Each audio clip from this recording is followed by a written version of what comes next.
and I wanted to introduce Dr. Brandon Southall. I've known Brandon for a number of years.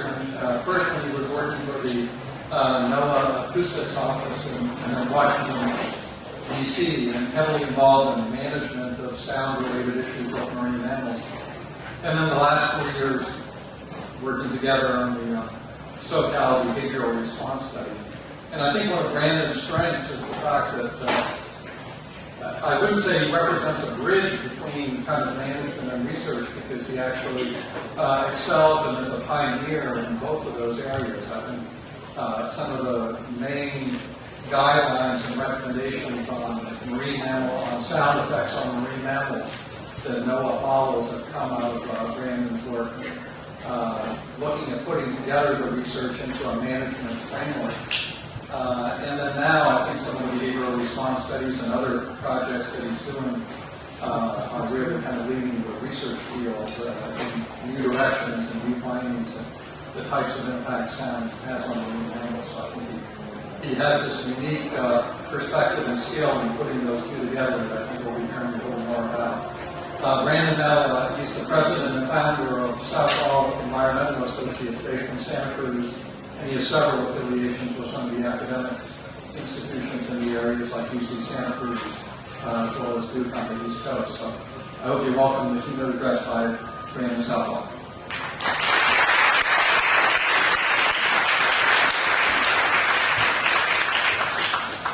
He's also a pretty good singer and pretty good on the guitar, too. A key part.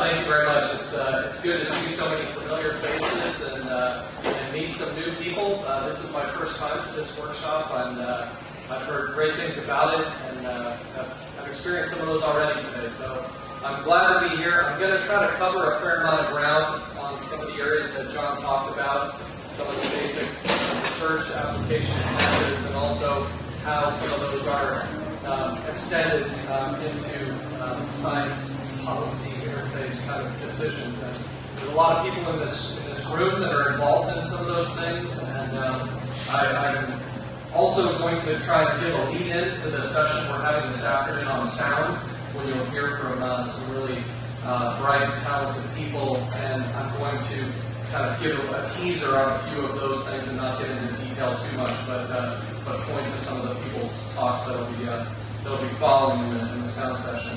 So it's a pretty sophisticated crowd. I know most people are kind of familiar with some aspects of this issue, some of it quite intimately. So I just have one slide kind of as an intro, but the second part of it may serve as a bit of a little more of my perspective and involvement in this issue. But just at a basic level, we know that really all marine invertebrates, and in fact some invertebrates, use sound and listen to sound from the environment for critical aspects of their life history: communication, survival, feeding, social interaction, spatial orientation. It's a critical aspect, if not a central aspect, of their life history.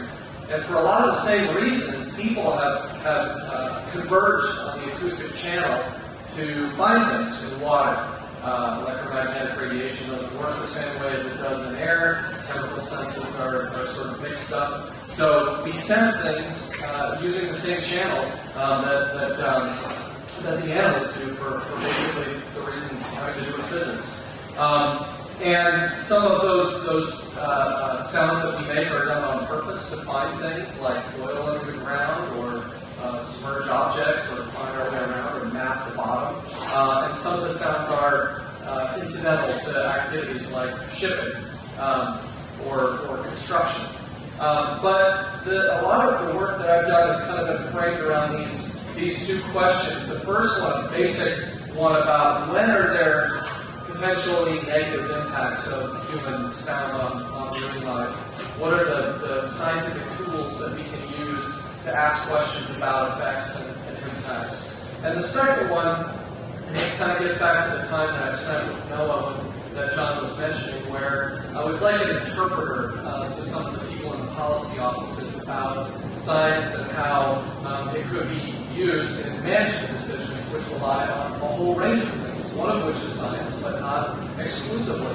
Other things like what are the economic and national security relevance of the activities that are regulated, and how are those balanced relative to potential impacts. So, just because we know that ship noise can elevate background levels in the communication range of large whales and in ways that may restrict their ability to communicate, doesn't mean that eliminating global shipping is necessarily a viable option. There are other ways that we need to sort of approach some of these things that take some of those things into account. And sometimes that takes me into a place of, are we making, trade-offs or choices that are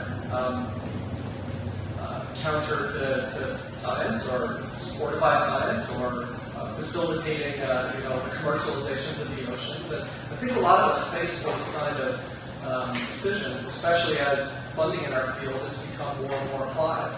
So that's an issue, and that balance between how to understand impacts and how to regulate impacts, and realizing that some of the things we're regulating are really important to our economy and for our national security. So that's kind of where I come from, and it gets at this overlap between people and animals in this communication channel. So a lot of what I'll talk about is hinged around that dynamic between science and science policy and our broadening view of this issue. So along those lines, and the title of the talk is about new paradigms and new ways of thinking about how we measure and assess noise impacts on marine mammals. And I'll start by talking about some empirical approaches, and specifically on the issue of how we use integrated experimental and observational or opportunistic kinds of methods to specifically measure behavioral responses of marine mammals to noise. I'll talk about some of the advances in impact assessments and some of the progress on noise exposure criteria, some of our realization that things about what animals are doing at the time is really important and how that's changing our view of impact assessment. And then I'll talk about, in a lot of the session this afternoon, will have to do with this realization that there's a broader scope. We've looked at, these really, small scales at loud sources and how they harm animals. And what we're realizing is that sublethal effects that may involve the interaction of a lot of different sources over much, much bigger scales than mitigation zones around a particular activity is the right way to be thinking about these things. And that's hard to see how those things will evolve in the context of the rules and laws and things that we have. But that broader scope is clearly upon us now. A lot of people are thinking about it. A lot of people are working on it. Issues related to masking and acoustic habitat, and particularly some new modeling and visualization ways of looking at sound and sound modeling over large scales that some of the people in the session this afternoon will talk about. So focusing on the first one to start, and maybe this is a little more kind of familiar ground on some people that have dealt with this issue of sound and marine life, looking at the behavioral responses and experimental empirical ways of doing that. And this doesn't really fit under new. So some of these tools aren't really new, but the way that we're using them, and certainly some of the technologies being employed in them are new. Ways of integrating controlled experimental ways and also observing things around real activities. And this is specific to the acute effects of sonar on marine life. And I've been asked to come here and talk before about the Southall BRS project, and I couldn't make it, but the first part of this will kind of get into some of the details of that, and then I'll try to fit it within this kind of broader context.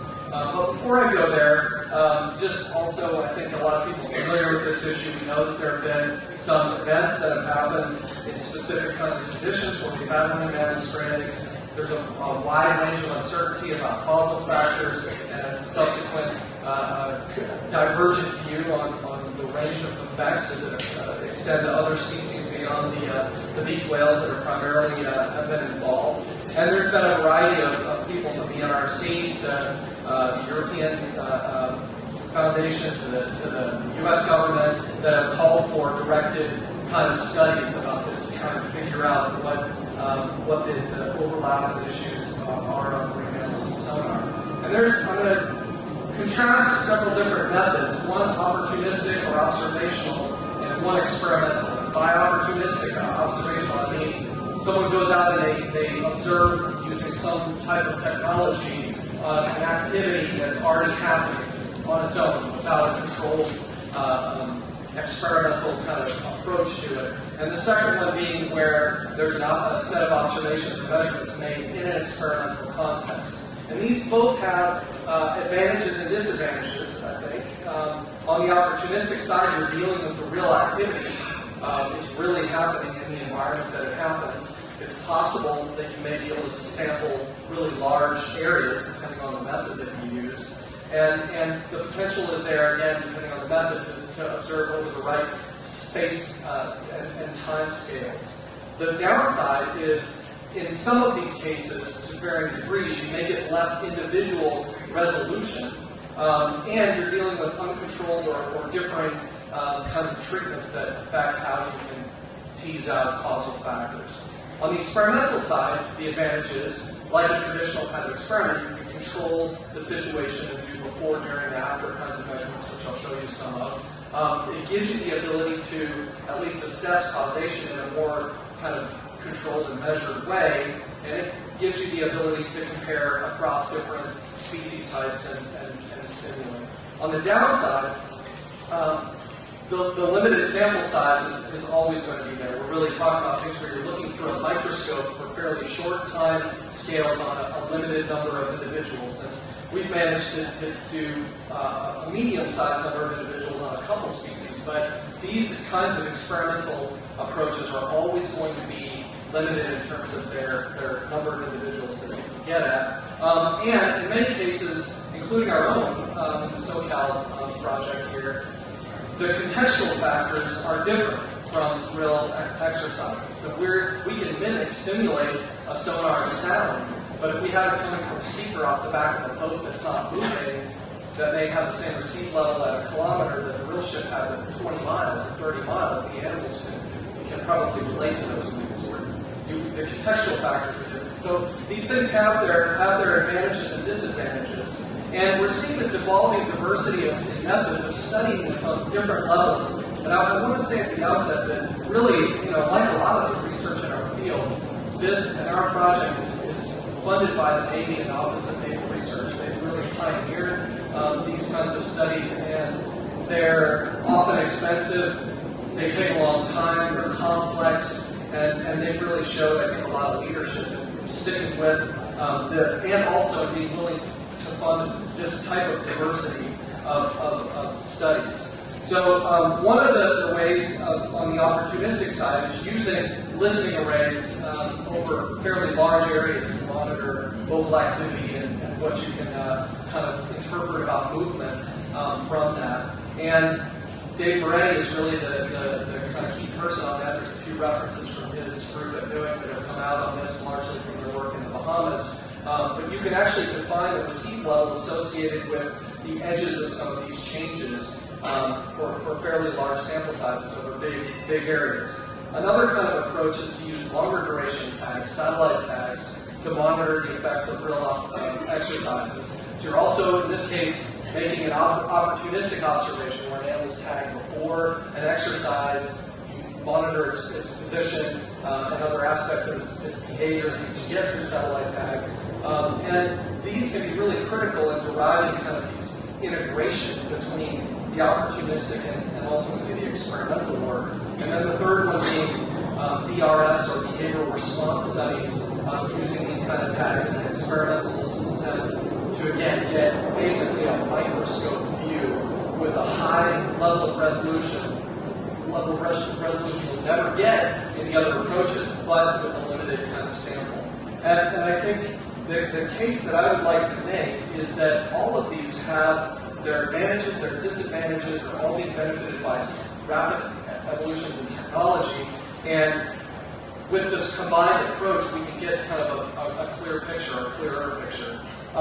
The example I wanted to talk about briefly was this paper that we published from our work in the Bahamas, where we had all three of these levels. So I'm going to skip through some things kind of quickly. I'll explain some of this in a little bit more detail, but basically we had a tagged beaked quail. We were able to measure its dive behavior and vocal behavior, which is the little blue line on the animation there in the top one, before and then during several different types of sound exposures. And we could measure the sounds that the animals make, the sounds that the animals receive, its movement in 3 dimensions, and other aspects of its behavior in fine detail, and showed that there was a clear response in its movement and its vocal behavior when it was exposed to these kinds of sounds. There was also, John Durbin was the lead on this, another effort where a beaked whale was tagged with a satellite tag, and its behavior was measured, its position, its location was measured before, during, and after a real sonar exercise. And there's kind of a time series track there. You see that the shaded in squares are farther away than the other ones. That's kind of the point of that. But you can get this before, during, after. But now you're talking on the scale of a week or more. But now you're down to movement. You're down to positions as opposed to 3-dimensional movement and broadband acoustics. And then the third scale is, if you look over the whole range, so now you're talking about hundreds of miles. All of those little circles represent one hydrophone out of 80 or more hydrophones in a big area. You can look at, was there a vocalization of an animal detected on that hydrophone within a certain period of time, before, during, and after. And you see that hole appear there. Now, if you piece all these things together, maybe you start backwards. You say, okay, when there was this exercise that happened, it seems like either the animals moved away, or they just all stopped vocalizing in this area. And Dave actually has another paper that gives pretty strong evidence that they actually do move away.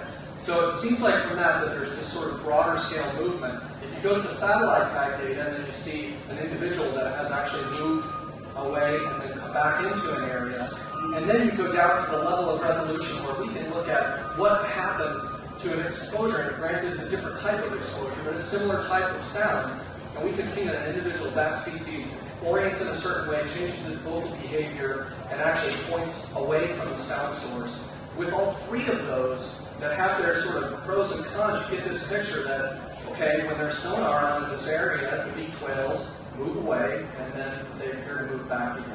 So it's this integration of this kind of approach that I think is really advancing the ability to assess these things in the field. And we're seeing this same, all 3 levels of this kind of work are being done in California. So Dave Moretti, Lena McCarthy, and other people at Newark are working on the Navy SCORE range to use acoustic monitoring to listen in the context of activities.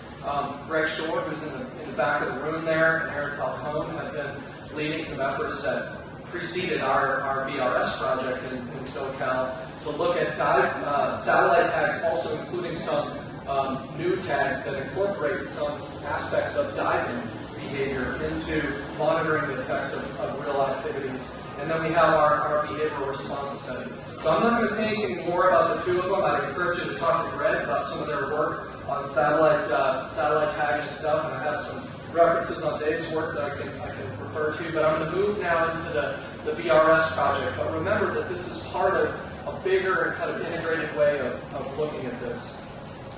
So we have a lot of people involved in this study. I've been really fortunate to work with John and his team, and John Hildebrand has been part of this, and just a number of other people. I won't go through all of them, but we have a wide range of expertise and interdisciplinary type of acousticians and biologists and field visual observers that are involved in this project to try and measure behavioral responses of marine mammals here in Southern California. And this is just a kind of overview statement of purpose, I guess, of the project, trying to understand directly with direct measurements marine mammal reactions to sound and give a more robust basis for estimating the impact of Navy and frequency sonar. So we're working, as I mentioned, the project is supported by the Navy. It's been directly coordinated and integrated with NOAA. In fact, NOAA is the permit holder.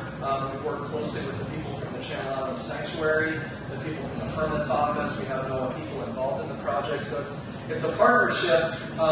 NOAA has needs for these kinds of data to improve their decision-making processes. These are hopefully directly, and I think they are directly relevant to some of the issues that the Navy faces and some of the people in this room that have been involved in these decision-making processes and pushing them forward. We're getting direct information on the behavioral responses of a variety of marine mammals, including beaked whales, with the frequency sonar. So it's a pretty applied kind of project, but there are some basic things that we're learning. I'm not going to go too detailed about the methods. I will give you some. We just published a paper in the Marine Technology Society Journal that I can refer you to for a little bit more, but our basic approach is to take some of the methods that were applied in places like the Bahamas and extend them to new species in California.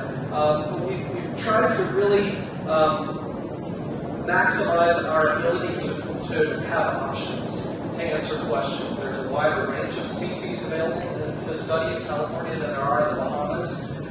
And by focusing very, very specifically on beaked whales in the earlier phases of this, they're really hard. They're always hard. They're hard for us, just like they were in the Bahamas here. But what we've tried to do is maintain our ability to focus on these high priority species like beaked whales when we have the right combination of weather and animals, and when we don't, have options to work on other species that are important. And I'll talk about our species selection in just a second. We've also taken a different approach on the side of research vessels. So the earlier projects had 100-meter ships. You lift tiny little boats on and off, and you get right on top of animals, and it led to kind of it was a big footprint with small ability to kind of cover large areas. We took the opposite approach here, where we go for a smaller vessel, a smaller central boat, one that you can't lift the ribs onto. You have to tie it to the side, but with small boats that are capable of operating, well away from the central boat, covering large areas, 100+ miles a day kind of areas, and we're able to have a much more distributed kind of approach. And the paper goes into some of the reasons why we think that's important. We also integrated towed passive acoustics as well, which I'll talk about just a little more. And where we go, we sort of have authorization to work from Morro Bay down to the Mexican border. And where we've gone within that area has really depended on the weather on purpose. That's kind of our approach, is not to lock into one place, but to have the priority of getting to the offshore areas and working on deep water species like beaked whales and rhesus dolphins and offshore fin whales that are in areas that are more where the Navy operates. But like in the first panel on the left there, when we don't have the right kind of good offshore weather, we're able to move into some of the nearer shore areas and work on other species that are a little more accessible in those areas, like blue whales and other species. So where we are really depends on the weather, whether we are able to get access to some of the Navy's range areas and where animals are. And in terms of the animals we focused on, I kind of broke them into three parts here. The baleen whales have been part of this. Really, blue and fin whales have been our focus. They're important because they're endangered. They're primarily low-frequency animals in terms of the sounds that they use, but mid-frequency sonar at 3.5 kilohertz is, by all accounts, right in the range that these animals can hear. It's in the range that some of them, like humpback whales, use. And the responses to mid-frequency sonar is not tested. The deep divers are clearly important. Obviously, the beaked whales, because of their apparent sensitivity to sound in previous strandings, are important. Sperm whales are endangered. And then other delphinids we've included. We've been able to tag rhesus dolphins. We're developing some other methods for some of the other species. And they're important because if you look at the number of takes that wind up in the EISs that the Navy does for these, the number of animals exposed just by virtue of their common nature dominates the percentage of these. So we really want to get those right. There's not a reason necessarily from what we've seen to think they might be sensitive, but that's kind of the logic behind including them. So in terms of the teams, I'm going to go kind of quickly through that. Basically, we have people that are watching from the boat, the large boat. We have very specific rules for what they have to watch for when we're making sounds. We also have people on the small boats that are doing visual observations. We have some real-time tools for visualizing the operational kind of environment, what's going on, where are the animals, how do we integrate the tag, the focal animal locations, ship tracks, bathymetry into that. And then the small boats really are the kind of core of the operation, where they're doing the tagging, they're doing a lot of survey detection. Obviously, we communicate between the boats, and the larger boat will inform the small boat. Really, the small boats are in the lead on purpose. They're doing photo ID, they're doing the tagging, use a variety of tags, primarily including key tags, with others as well. And then we have a variety of listening. We're on the Navy score range. We obviously work with Dave and Elena and their team. We do have radio telemetry, sonic buoys, John Pickwards, who are very gracious to help us with some of that. We have a team of people from the Southwest Fisheries Science Center. And I saw Lisa Janet here today, and the team in that is here as well, who's worked with us on that. Jay Barlow's kind of the lead. That use towed passive acoustics. There's some really interesting basic things about beaked whale detections in Southern California and some unidentified species that we've detected in the context of this. But they help us in an operational way to say there's animals over here. By listening, we're not on the Navy range. In terms of the sound source and the sound exposure. I again would refer back to the methods paper for some of the details on that. There's a lot of detail about it. But basically, we developed, Bruce Abraham developed, this 15-element vertical line array that's big enough or small enough that you can kind of move it around with a small davit. The earlier projects had these sound sources that were like the size of this stage with a whole van of amplifiers, which from the outset blocks you into a big giant ship to carry all this stuff around. By going with something that's fairly small that can run off a small ship's power, now we can modify the configuration. And that enabled us to produce the same types of sounds that we were in the earlier projects, up to 210 dB from these fairly light kind of configurations. And there's two sound types that we use.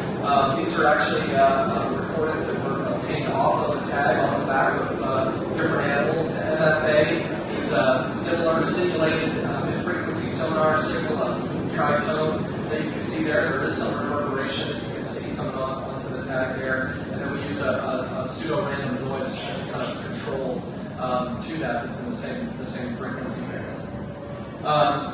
Other kind of active acoustics that we use, and this is primarily for baleen whales, where we are using some fisheries acoustics prey imaging to get a picture of what the animals are feeding on as a correlate of their behavior. If we're measuring responses in feeding animals, we want to know what the configuration of prey is like. Maybe the response has something to do with changes in the prey.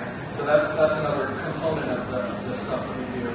Okay, there's sort of three parts to this, and it's really an ABA design, where before the animals are tagged, one of the boats goes into a focal follow, so we have the tag data as well as the kind of visual observer data.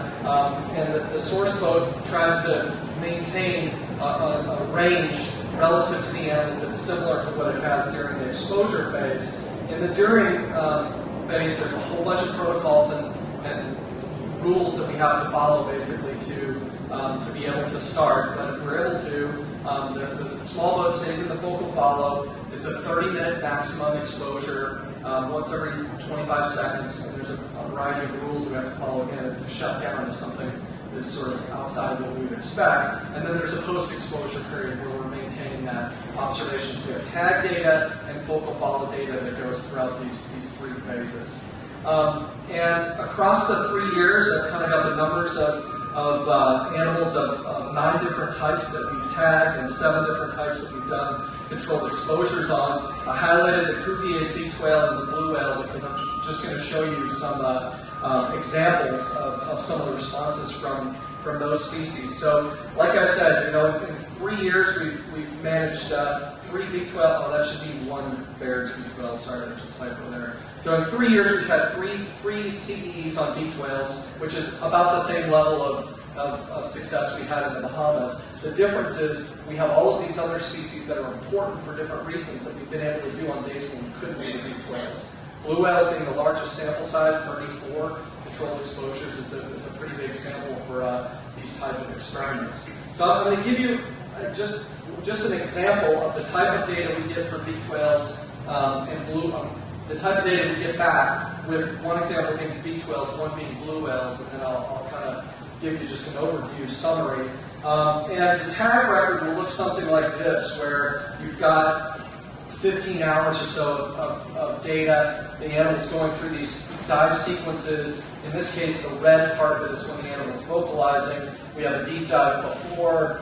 The second deep dive has the exposure of mid-frequency sonar, followed by this longer series of surface dives, and then some other dives that happen much later in the day. And if we blow up that exposure dive and we look at some of this in detail, you can see the animal go down, the vocalization start, and then on the other y-axis, you can see the receive level of the sound as it comes on and ramps up to the full power. And you can see by eye, and we can show statistically, that there are changes in both the diving behavior and the clear termination of vocalizations that happen fairly early in that exposure.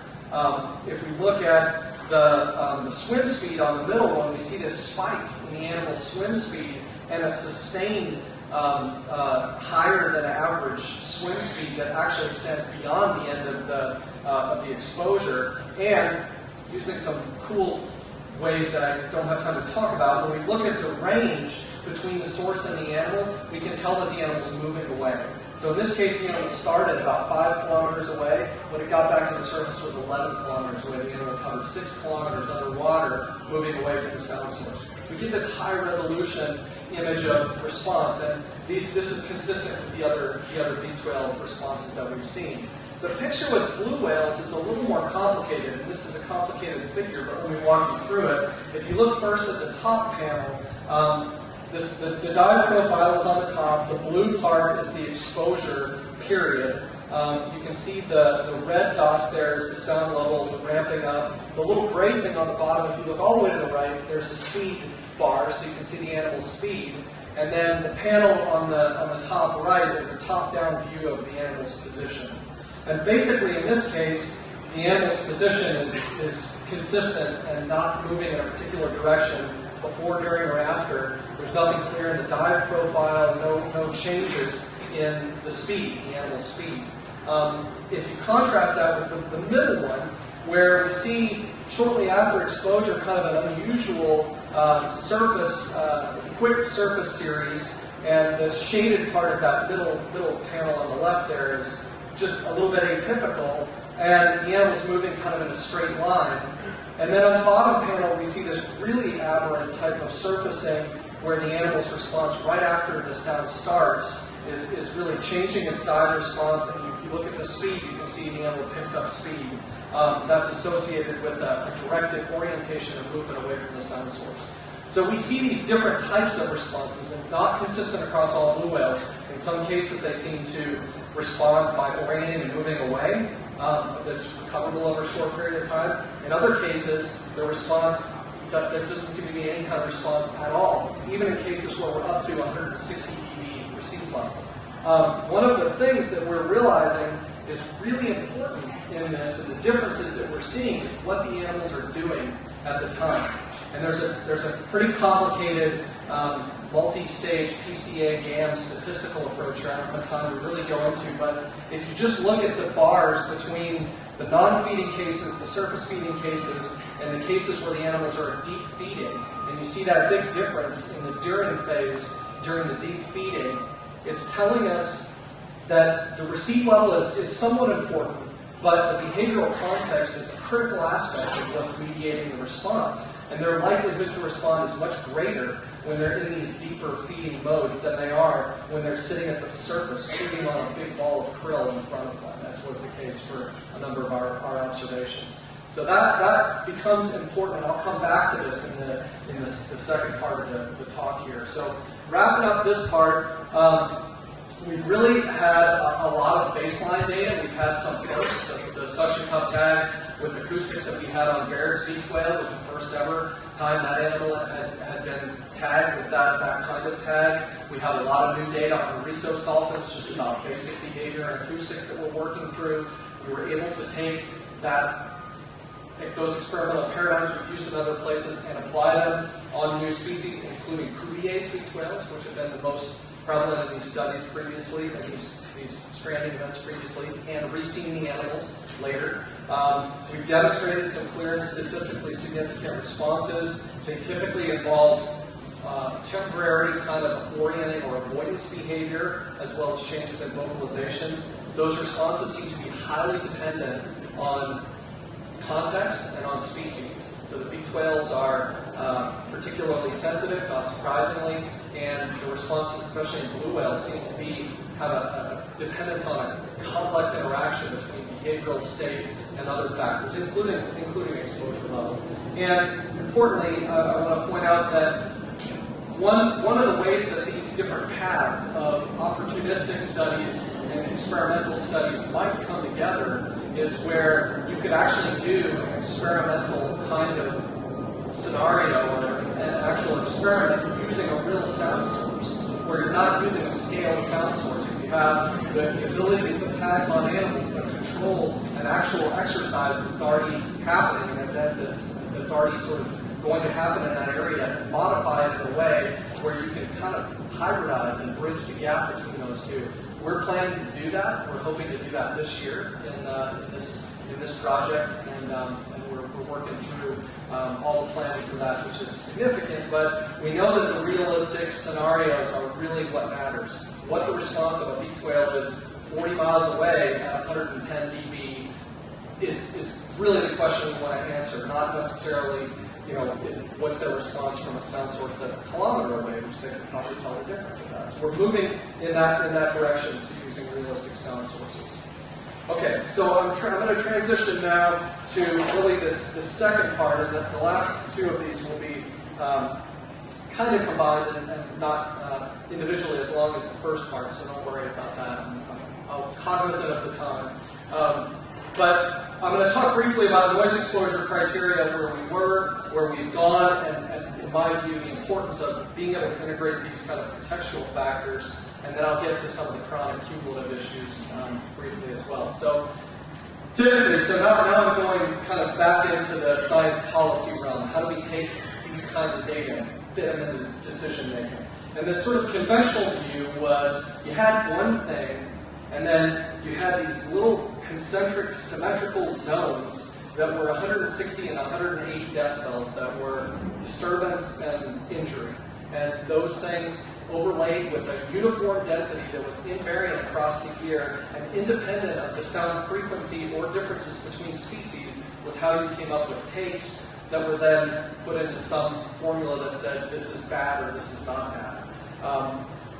Sorry, I don't mean to be a little cynical about some of this, but a lot of us that have been through it have some wounds from some of these things. But we grow, we evolve, and hopefully this process is evolving and moving beyond that. It's hard to move. Like I said, there's a lot of factors involved: legal, regulatory, policy, precedent, all of those things. But this is kind of where we came from. And the issue is the ocean is full of a lot of things that are happening at the same time, and sound propagation is really complicated. Mike Porter will talk about that a little bit more this afternoon. So this idea of these uniform zones and one level where an effect happens just doesn't really work. It just doesn't fit with how we know the world works. And the animals are different, and the sounds are different. This is just a simple spectrum of frequency where you have animals that some of them are low frequency, some of them are high frequency. The sources are all in different areas. And so being able to take into account the differences between the types of sounds and the types of animals is really important.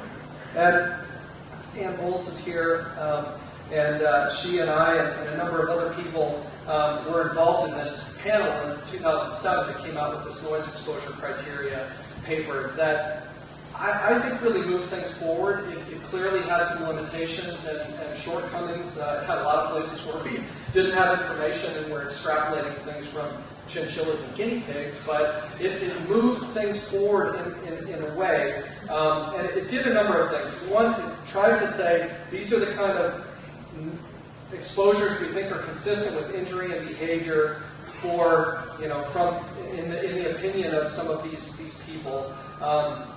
It came up with numeric explicit thresholds for direct exposure or injury.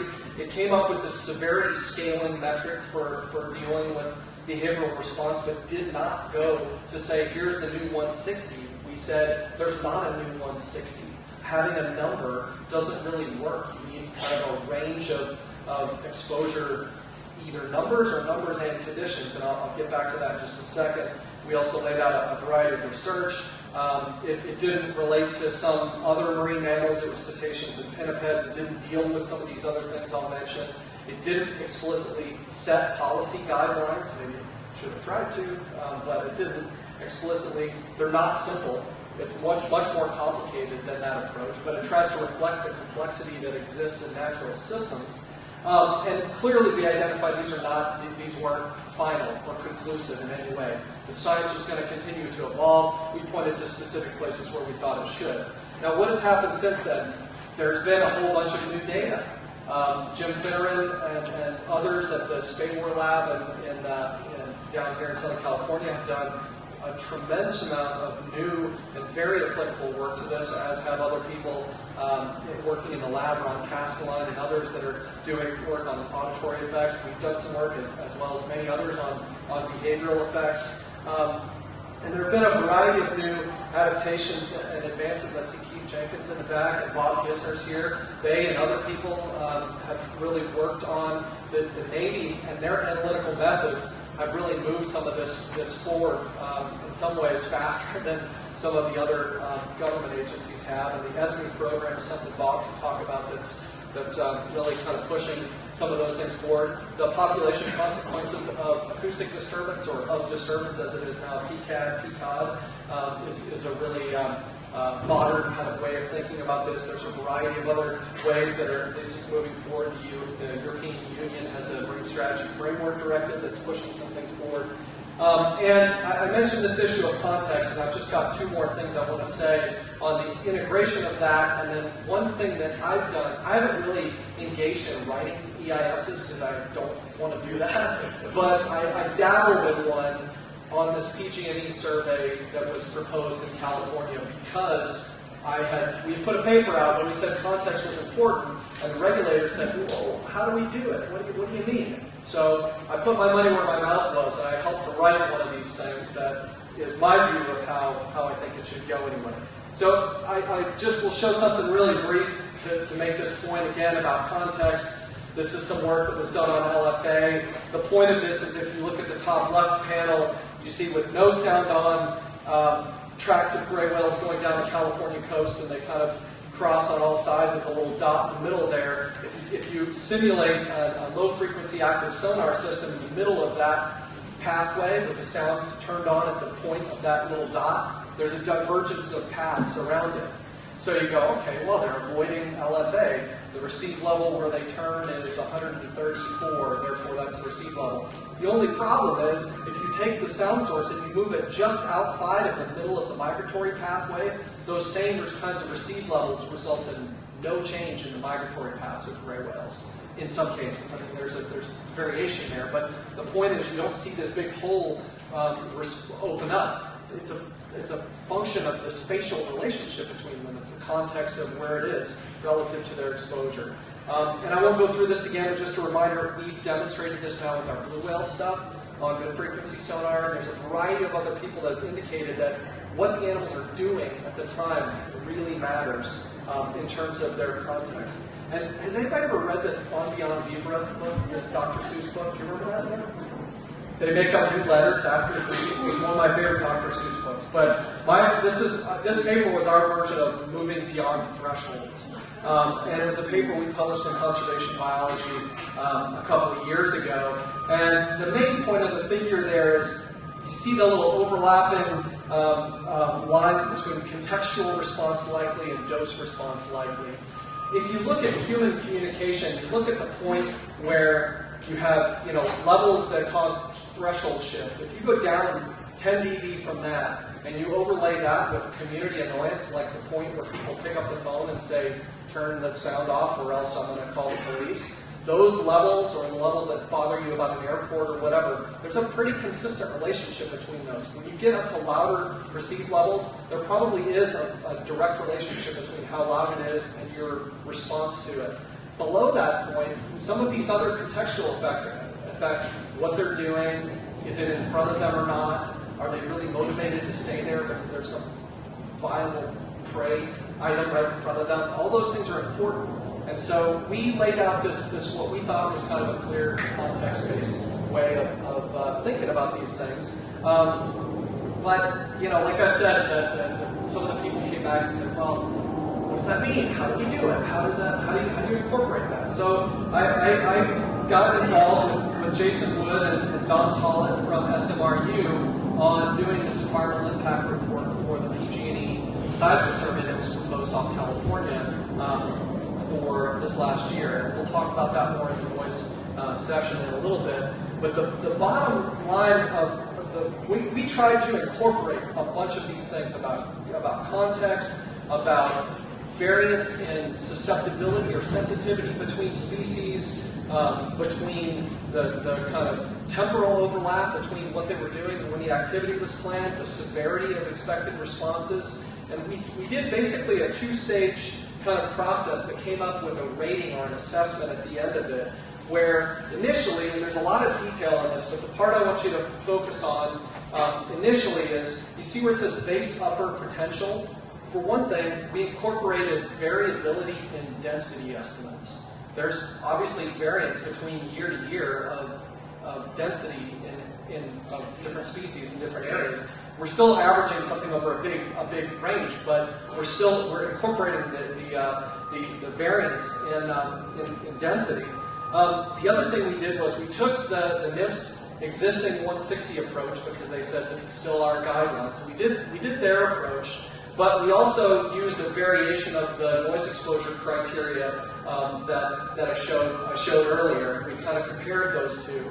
And you come up with some interesting deviations. I won't go through the details of it, but my point here is we use these variance estimates, and we used a threshold-like approach where we came up with some numbers. And those were numbers for injury, and we came also up with some numbers for behavior, but we incorporated some probability functions for the responses. And those probability functions incorporated things like harbor porpoises are particularly sensitive. There's probably differences between migrating and feeding baleen whales. So we incorporated some of these contextual aspects in calculating the original threshold numbers. Probably most importantly, after that point, and this is where I hope this whole thing can eventually go. I don't think anybody should expect that take numbers under the MMPA for this are ever going to completely disappear. But if there can be an approach like this that accounts for variability, probability, context in some ways, that then feeds into something, and there's a lot on here, but you'll notice that there's these high, medium, low kind of ratings that are fed into the ultimate conclusions by a risk assessment, where you go through a formal risk assessment process of looking at population status, other kinds of stressors, interaction with other things like El Nino events or things like that that could actually be done adaptively. And you come out with a risk assessment as opposed to just a number that you compare to the population number. To me, that's more meaningful. And this approach, I think, still obviously has some things that could be improved. We're just using kind of a coarse way of looking at probability, but that's the direction that I hope that most of these things are moving into, and some of the things that the Navy has done are kind of along those lines too. Okay, last kind of teaser here, and then I'll leave a little bit of time for questions, because I really want to just point to some of the things that some of the people this afternoon are going to talk about is moving from beyond these kind of assessments of a particular activity in a particular space and level A, level B numbers and risk assessments into the bigger world, the bigger picture that we know, is out there from largely things like commercial shipping. When we talk about noise in the ocean, and I know Megan McKenna will talk about this in more detail, as well as Carrie Cable this afternoon. When we talk about sound sources in the ocean, and John Hildebrand is going to give you kind of a primer to this and talk about some of the other ones. When we talk about these things, relatively speaking, the noise from commercial ships is the predominant form of sound energy in the ocean, hands down, by far. It's just lower level and distributed over a much wider area. But we're realizing, and doing more research, that some of the management tools are moving from looking at these pinpoint kind of acute effects into chronic or interactive kinds of factors on much bigger time and space scales. And that's a positive thing. How exactly that's going to affect the decision-making process kind of remains to be seen, but we're seeing movement in the right direction on things that are related to those scales. This is a poster that was done by Roberto Rocca and other people, and I put it up here just as a pointer. You can download it off our website, you can get it from JASCO. But this was part of a larger effort, which a number of people have been involved in, funded by BP, to actually look at cumulative exposures, where you're taking multiple sounds occurring in the environment and doing field modeling that accounts for multiple kinds of exposures. There's a lot of details in that which I'll kind of point you to, but the point about this that I think is important is this was one of the first times when someone said, okay, here's a pretty big area of Chukchi, both the seas in Alaska. Here are multiple activities that are happening at the same time, and here's the resulting composite sound field for multiple things. And that was, to me, an important turning point. I'll kind of mention a couple of others really briefly, and then I'm going to end on this working group. We published another paper in NEPS, and Chris was the lead on this, on masking and some new metrics for masking. Some people disagree with some aspects of it. I think it raises some important issues and questions of how you quantify some of these things over big and time space scales. There are a variety of people working directly with the shipping industry on vessel gliding technologies. So I'm getting fortunate to be involved with some people working at the UN, the International Maritime Organization, on vessel gliding technologies.